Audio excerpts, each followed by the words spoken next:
ஆனா மேனகா என்ன கேக்குறாங்க, நீங்க நாய மேனகாலாம் ஒரு லூசுங்க. அதை பத்தி எல்லாம் இல்ல அதை விட்டுட்டீங்கன்னா குரங்கு வருங்கிறாங்க டெல்லியில.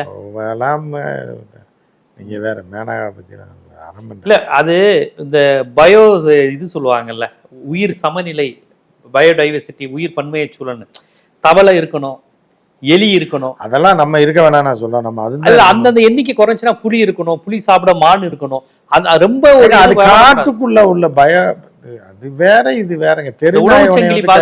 போற நீதிபதியை கடிச்சு வச்சிருச்சு, டெல்லியில வாக்கிங் போனவன கடிச்சு கொண்டு பிடிச்சு ஒரு IAS அதிகாரியா இப்படி போயிட்டு இருக்குன்னா பயோடைவர்சிட்டி இவங்க தான் வந்து பாடம் எடுத்து கிழிக்க போறாங்களா?